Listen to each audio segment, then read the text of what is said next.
How's your conscience speaking? How's your conscience speaking to you? You like the mic?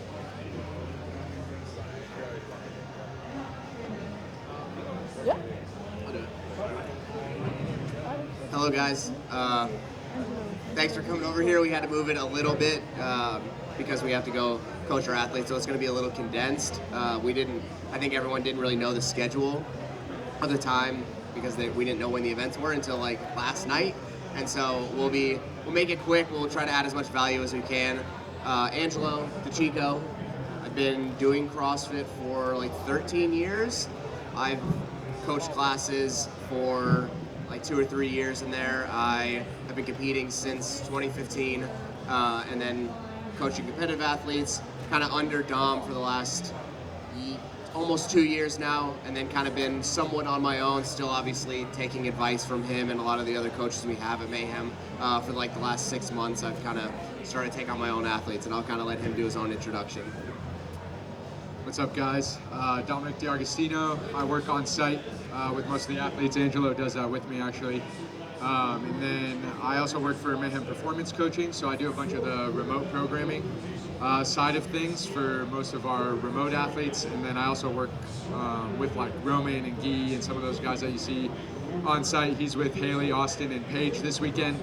And we kind of do that part together. I've been coaching CrossFit since 2013. I started coaching competitive athletes in 2019. I used to actually work with Greek Strength with Matt Torres. He kind of mentored me up, and then I started doing it on my own. And I started working for Mayhem 2 years ago, and working under Jake Foster in the whole Mayhem performance aspect of things. So I'll kind of be here to help answer some of those like remote programming side of things if you do that in your gym, and he'll be able to help a lot more, answer some questions on anything we talk about in terms of like building up athletes within an affiliate that maybe want to get more into the competitive side.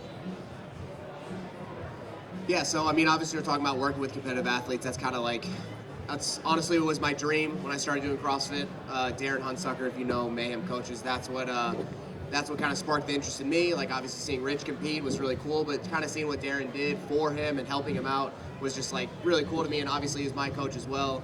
And we were still kind of figured out back in 2014, 2015. It wasn't what it is now, where it was so structured. So I almost got to see kind of how it evolved, the coaching evolved, and now to where the point where we're at now, how really serious it is. It's just like coaching any other high-level sport. It really is. It takes everything. Dom and I will talk about one workout for hours, just making sure it's the right stimulus for the right athlete.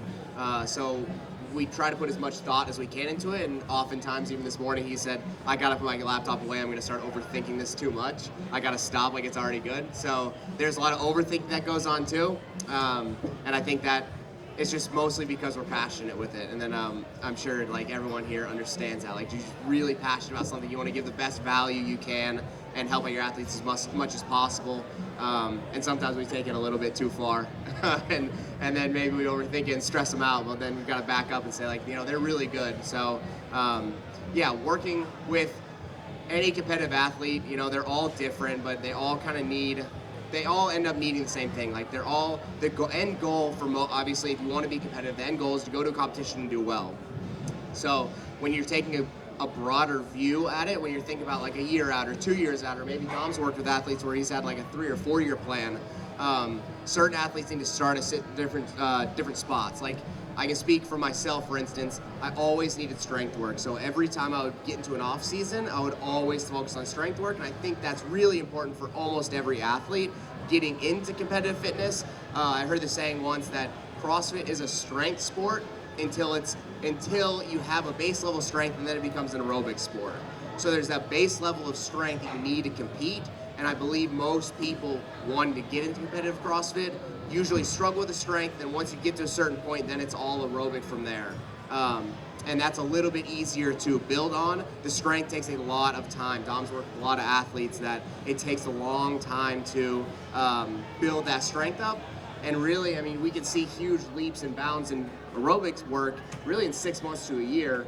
That stuff is a little bit easier to gain, especially when you're somebody who needs to gain a lot of weight to get stronger. You have to look at it and say, hey, this is going to be a long plan, and we're going to feel like you're not really good at CrossFit for a while, and you have to be okay with that. because in the long term, once you gain all that strength, you're going to feel a little bit better. Once, when those weights become, instead of it being 75% of your max in the workout, now it's 60% of your max, obviously it's going to move a little bit better. He obviously programs for Guy, and so he's almost on the upper end where those weights are so low of a percentage, it doesn't matter. His top end strength is almost never needing work. He just needs work in that aerobic stuff, and that's the only thing he needs to basically keep him elite. And obviously, he can touch more on that, on specifically Guy and athletes maybe who have that buy-in strength already and mostly need that aerobic work. I think a big thing about programming for competitive athletes is understanding what their sports background is. So some people have a really big training age coming into CrossFit, and that can make them make a massive leap way faster than someone who's been doing CrossFit for 10 years but has no sports background. He had a massive Olympic weightlifting background back from Brazil before he even started as a teenager, that he came in as a teenager with like a 300-pound snatch. So as a teenager, he's literally snatching more than the people who were basically winning the games at that time. When you come in with that type of background, you can pretty much neglect that portion of programming, and you just would hold it as maintenance for a really long time and attack his weaknesses. I can speak from experience. He cooked me by like 30 pounds in 2017. Oh yeah, he did beat Angelo in that event. But an athlete like that comes around like once every 30 years. And most of the people that you guys probably see in your affiliate or yourselves, if you want to be competitive, it doesn't really look like that. What Angelo is saying is spot on. For the majority of CrossFitters, when they start to think about getting competitive, they have to develop a general baseline of strength. And even taking it back a step further, you have to develop strength in your end range of motion and develop strength in positions. If you're not working on your positions prior to even working on your strength, it's going to set you back. I've had a young boy as a teenager that I started with about 4 years ago, 3-4 years ago. And when I first started with him, strength was his weakness. But before I could even work on his strength, I had to reintroduce all of his positions, because the positions in his snatch and in his squat and his mechanics were so bad that he actually just wasn't even able to express strength that he had. And so if you're someone that's like really looking to do that, start in step one, like where are your movement patterns and what do they look like? And do you have strength at your end range of motion? When I say that, it's like, do you have strength in the bottom of a dip of a ring muscle up? That matters. And I know that's a gymnastics movement, but I use that as an example because most people don't think of that. If your ring muscle ups suck, chances are you don't need to do more ring muscle ups. You need to develop your strength in your end range at the bottom of the dip, at the top of the dip, in the ring dip itself. And you need to break down those things into isolation before you ever put them in a competitive setting. Most of us see these guys who have Laura Horvath, an insane mountain climbing background. Of course she's going to pick up ring muscle ups in 3 days, right? Most of us do not have that. And so we can't watch these guys in the way they're training and expect to just be able to do that in a year. Unless you have that type of background, then you might be able to. Paige is a great example. She just smashed the last workout, the first workout here at Rogue. She's probably one of the best on her hands, probably one of the best GHD sit-uppers in CrossFit, and probably one of the best pulling gymnastics females I've ever seen in my life. Her background is all in gymnastics prior to CrossFit, right? Plus throwing some genetics in there and some of the mom strength that she has, and that's gonna set her up for success in that. But where she's lacking is probably in lower body strength and endurance, and some of that is positional. She has longer limbs in the squat, so she's gonna need to work on end range strength in her squat while also developing her overall squat strength. If she just does a bunch of back squat cycles, it's probably not gonna get anywhere for her. There's gonna be a limit to that until she actually builds around the foundation that she needs to improve her back squatting position. Does that make sense? One thing comes to mind when he's talking about those end ranges. I remember seeing a long time ago, Cole Sager, he came from football background, and what he's saying about his athlete who struggled to get in those end ranges, he could tell he had the potential to have the strength those ranges, but just couldn't get there. Cole Sager said he used to do Tabata overhead squat hold. He would literally just hold an empty bar for 20 seconds, rest. Hold the empty bar for 20 seconds in the bottom of an overhead squat until he could force himself into the overhead squat, and that was what he would do as a warm-up after he had started being competitive in CrossFit. So he was good at CrossFit, but he knew he needed to open up those positions to get even better, and obviously he was at the top of the sport for 10 or 11 years. So that stuff really pays off, and we saw it expressed obviously in all the years he competed. He was so strong, he was just a great athlete every competition he went to.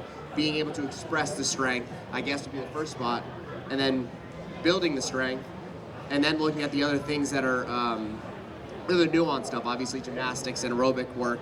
And then there's, man, I forgot my train of thought right there. I was cooking for a minute. I'll think of it here in a second. I was cooking. Oh, I was going to talk about taking on athletes who's already good. Yeah, I got it. So when you take on it, we've both dealt with this too. So when you take on an athlete that is already so good, that might be more difficult than taking on somebody who is just wanting to get good because they have no idea, they have no concept of what it takes to get to that level. An athlete maybe who's been doing it for 5 or 6 years, who comes to you and says, "Hey, I really feel like you and I can grow and get better." You have to get some buy-in trust from them, which is very difficult with somebody who's maybe done it for 5 or 6 years, and they're looking at you. They're like, "Well, what can you offer me? Like, what have you done?" And so you're kind of feeling a little bit. I know him and I both feel overwhelmed when you take on an athlete like that. You're like, "What can I do for them?"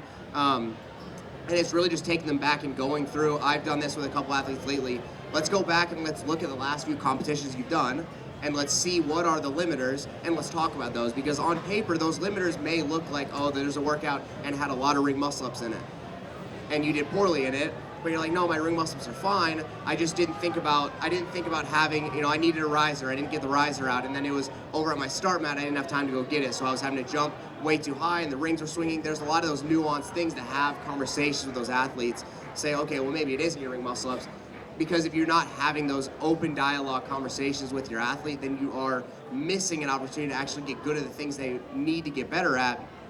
So talking consistently, I know he's really good about it. I try to touch base with my athletes at least a couple times a week. I really try to do it every day, multiple times a day, to make sure we're doing everything that we need to do. And when they come back to me and they say, hey, like, I feel like I'm getting better at rope climbs, or I feel like I'm not getting better at rope climbs, we need to figure out why that is. Like, maybe it isn't that my upper pulling strength is bad, maybe my foot clamp isn't great, or maybe the way I'm pulling isn't great. So there's a lot of nuanced little things that you need to be looking at with those athletes, and not just say, hey, we need, just like you said, you just don't need to do a bunch of ring muscle ups. Maybe we need to take it back to the drawing board and fix that foot clamp. I know you've been doing it for 5 or 6 years, and you've been climbing rope, and you've done okay at rope climb events, but you've been maybe bailed out with the GHG sit-ups it was mixed with, or the wall balls it was mixed with.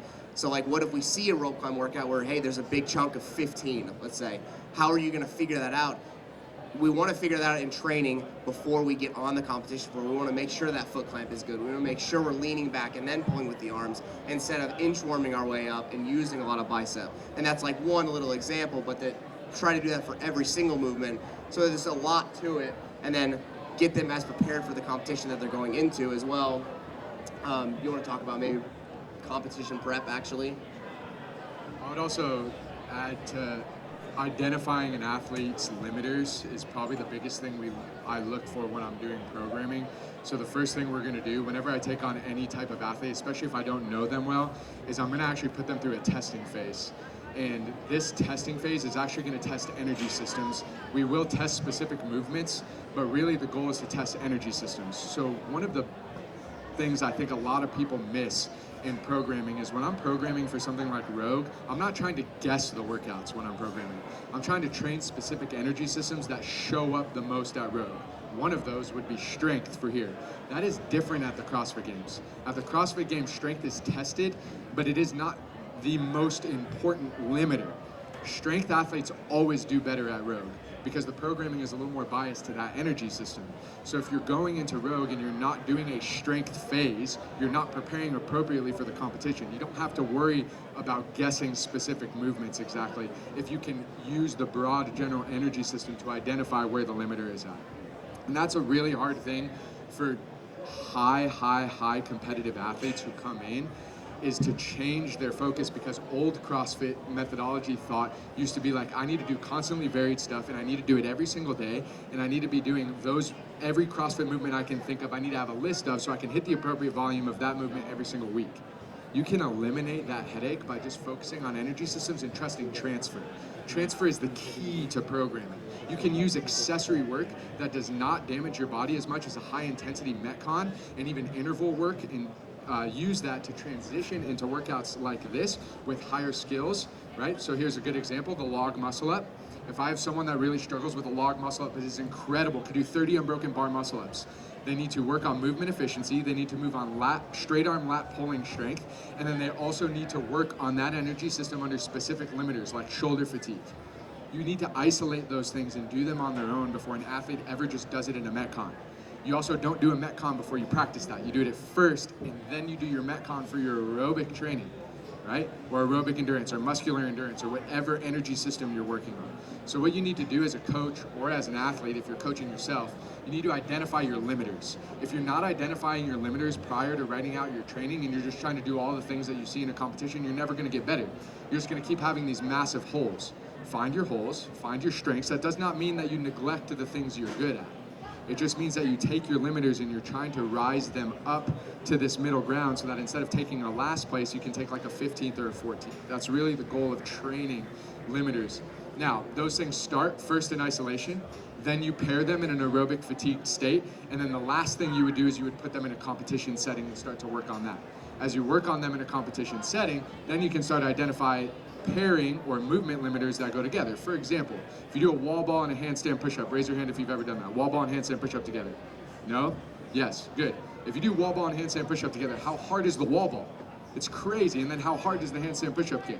You should never be doing that pair if your handstand push-up is not over like, I don't know, 20 kipping or 20 strict handstand push-ups, because you're not gonna be able to get anything out of your handstand push-up. But if you wanna train the handstand push-up under shoulder fatigue, it's a great place to start.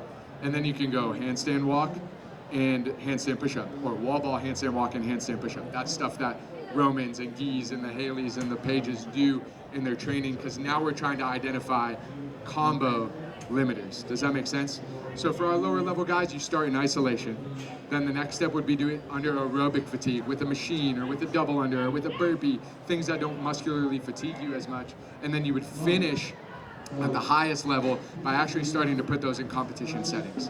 Now that gets really hard when you have 16 semifinals in a season and one of your athletes is doing 5 or 6 or 7 of those semifinals. That's a lot of competing. I think something I would do as a coach this year is actually limit the amount of competing they're doing. But if I do have an athlete doing that, I really do have to be able to prepare them for those competitions. So at some point, you're gonna have to play the game, even if you're not prepared for certain movements. And that's the hard part of our sport, right? Like, no one becomes a quarterback in the NFL until they have the appropriate throwing mechanics. Otherwise, you last a year as a third string and then you never make it anywhere, right? You work on your throwing mechanics for like 20 years and then you go into the NFL. In CrossFit, for some reason, we think that's gonna happen in a year and we should be going to the games. And we're just like slamming Metcons every day, right? We really need to start thinking about, especially for teenagers, 3-4 year plans. I coach a 17-year-old female right now. She's on probably like a 3 to 4 year plan to make the games. If she makes it before that, cool, that's awesome. But we're not really like planning to do that. Every first session of the day for her right now is just strength. And we're actually still trying to refine positions because she still comes up on her toes a ton when her quads get tired because her posterior chain is underdeveloped. She still rounds a ton when deadlifts get really heavy in workouts. I let her play the game in competition, but we always identify that after, and in training, it's like we're never gonna do anything where you get in that compromised position. You're only allowed to get in the compromised position in a competition. Does that make sense? I don't know if that helps, gives a general overview, but always test for limiters, identify limiters, then train in isolation, then train under aerobic fatigue, and then train under actual like muscular endurance fatigue, which we would call purposeful interference. Cool? Does that help? That's my like 5-minute elevator speech on how to program for an elite athlete. Pretty good. If you guys have questions, we have like 5 more minutes. We really wanted to do that too, so open the floor to some questions, see if we could answer a couple. Yeah, go ahead.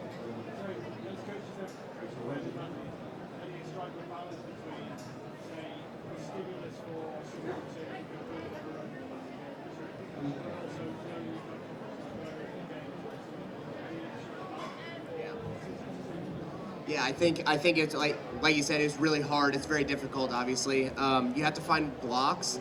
So I think we both look at like finding like a block before a competition. You kind of make a window of about 4 weeks. We're really just going to be sport specific for about 4 weeks, and obviously we're going to continue to do some of those progressions. But outside of that 4 weeks, outside of a competition, is when we're really going to be focusing on the aerobic stuff. Usually, somebody who has a pretty good competitive age, 4 weeks is of practice for that event is usually enough, especially if they're doing the things like you're saying, they're working on their limiters. I'll use myself as an example. I don't have a competition coming up at really anytime soon, so I'm doing a lot of limiting training, and I'm doing those aerobic progressions. And if I have an opportunity, like he has with some of his athletes right now, we'll do that for about 4 or 8 weeks, depending on how long the cycle is that we've decided we're going to run. And we might even run it again if it works for that athlete and they haven't done it before and they think they made huge gains with it. We'll just do it again. There's nothing wrong with doing the copy-paste method. If it worked really good, there's no point to rethink the wheel. Don't reinvent the wheel. Do it again, and if they get nothing out of it, then okay, now we change something. Because usually, more often than not, somebody who hasn't done like a true just aerobic capacity progression for 8 weeks, I'm working my 2K. I've never done that before. I'm gonna have huge gains, and I can probably do it again. So the best thing that I think that we both think about and we need to think about probably more is that we don't need to reinvent the wheel every week. We're honestly shooting ourselves in the foot, and we may be actually hurting that athlete if we're trying to make something different every week. Just stick to what works. It's working for that athlete, and if they're enjoying it too, why change it? Does that kind of help a little bit? Just to add to that too, I would think out, I try to at least do years for most people. It's hard to, in CrossFit, to plan further than a year unless you're a really young athlete.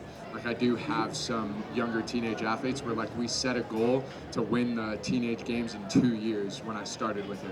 Like the first year she had just aged up into the 16 and we were going up against like the Lucy McGonigals and the Reese Littlewoods, and I just knew our strength wasn't going to be there to win. We were maybe going to try to podium, but I had a further focus of I want to win 2 years from now, and so we got to start the strength there. So that helps me build like what we would call like a macro cycle. Within that, I'm going to build 4 to 8 to 12 weeks mesocycles throughout the season, and within those is each week of a cycle, right? What he's talking about, I think, is really good. Is as CrossFitters, we need to start to embrace monotony if we want to get competitive.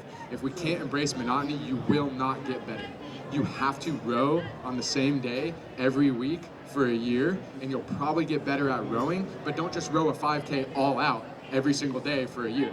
That probably won't work.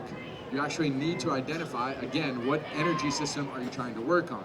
Do you struggle with muscular endurance in your legs or your lower back when you're rowing, or is it all breathing?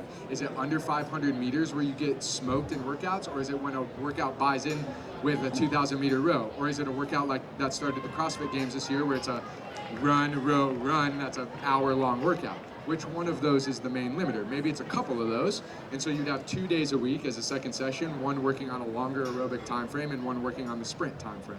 And you would carry that out potentially through a year. Integrating the competition is a really good question. I actually struggle sometimes with that as a coach, honestly, because I want to stick to a long-term plan, and the athlete wants to win the comp in a month. And so what I try to do is trick them, and I give them like 1 or 2 days a week where they're playing the game, like a Friday and a Saturday session where they actually do like a comp style workout, and I tell them, but Monday, Tuesday, Wednesday, you have to give it to me so that we could train on the things that will help you win the games at the end of the year. And if something at Rogue sucks, you're just gonna have to accept it and be able to train through it and mentally be strong enough to accept the fact that like we're working on that, but we haven't peaked or tapered for it yet. We're still training through those things, and I'm not gonna ruin a long-term plan just to win one event at Rogue when I can have you ready for that by the time the games comes around, right? And when there's multiple events stacked throughout the year, that's usually how I'll do is I'll use 1 or 2 days where we kind of prioritize the comp, and then 3 or 4 of the days where we're prioritizing the actual overarching limiters that that athlete needs to work on. We could probably take one more, and then we got to dip out.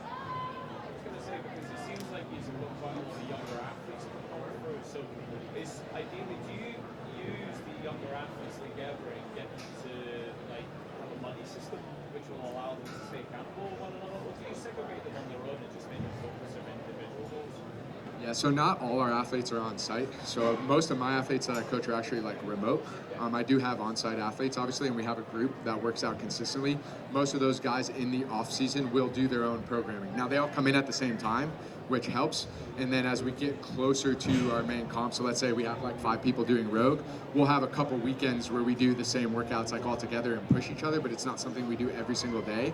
With the younger athletes, it's actually something I've personally, and I don't know if everyone would agree with me on this, but I personally tried to steer them away from training with a ton of people all the time if they want to get competitive, because it actually creates animosity, and we need these younger kids to make friends with their competitors because they need to have fun. Now, if we can get them in a setting, which is what we try to do, in order for them to actually become friends with their competitors and enjoy that process of growing together, even if they lose a workout, that's a good thing. But too often they can get in a mindset of like, if I'm losing to that person, I should hate them. And that is not what we want them doing. And I've seen it. I've seen it for years with these younger athletes, and they burn out by the time they turn 20 and they can't do CrossFit anymore, or actually CrossFit becomes a hindrance to their life. So I think a group setting and a group training is great for young athletes. I don't think it needs to happen every single day, because a lot of young athletes do need movement development. And when they're racing all the time, young athletes can just get in the worst positions and just try to beat each other in workouts, which is fun, but we can't do that all the time, because then we're just building bad mechanics, right? But it is a great thing. I don't think it should be neglected, because if you also take a 17-year-old and you put them in the corner of a gym every single day, and that's all they're doing is like schoolwork and grinding in the corner of a gym lifting weights, they're also going to burn out and never have any fun and never build any social interaction with people. So we don't want that either. It is finding a nice blend there that's really important. He could probably speak on it, because as a teen, he trained mostly in a group environment where I worked more with individual teenagers, and I think there is a really nice blend that's important, and I think that's something Mayhem offers that's like above the rest. Yeah, I mean, I think he's exactly right. I think there is a perfect blend of it. I think there needs to be some times where they can compete and have fun, and like you said, like try to avoid those nasty positions that you might want to try to get in when you're racing, but every now and then it's okay, for intensity purposes. But having a few days a week, or maybe a few days a month, or just right before a competition, if we're going to say, hey, we're going to do 2 days this weekend, take a weekend off, 2 days this weekend, where you can kind of train with your competitors and have some fun. And it is harder for younger athletes, because all they want to do is race. Sometimes you get a more mature athlete, like Paige loves to work out with people. She's not really ever racing anybody. She just loves to have somebody working out with them. So I think it's really the mindset going into the training session that they're about to do is this, or are we going to be racing? And maybe sometimes that's the answer is yes, and we need to learn how to lose, and we need to learn how to win against other athletes. But also there's a time where, hey, it doesn't have to be a race. We can still kind of enjoy training together. And I think we figured out a way to do that too with the athletes that are training together, because we do have a session where we like for everyone to train together, because it is still fun. I mean, it's CrossFit's community-based, so we want them to have a community around them. So we try to like figure out maybe an EMOM style workout where you're doing this movement, I'm doing that movement. So there's no real way to race. Or we're doing a partner style workout, and we're gonna put, Rich does really well with this, where we're gonna put a cap on how fast you can go on the rower. And it's usually probably too fast for everyone except for him, but we're not gonna be absolutely sprinting on the rower when we get there. We're not gonna sprint on the bike, or we are gonna do that EMOM style where you're gonna do 15 burpees on the minute and then move on. So we'll find kind of little tweaks to the workouts where you allow them to work out with other people, but not have that outlet to just absolutely kill themselves and race. Does that kind of help a little bit? All right, I think we're headed to the warm-up area. Thank you, guys. Thanks for coming and listening to us rant about stuff we like. If you see us walking around too and you had a question in your mind, we'll be walking around like in between events, so just stop us. Yeah. We're not famous, so just stop us. Yeah, just stop us. Thanks, guys.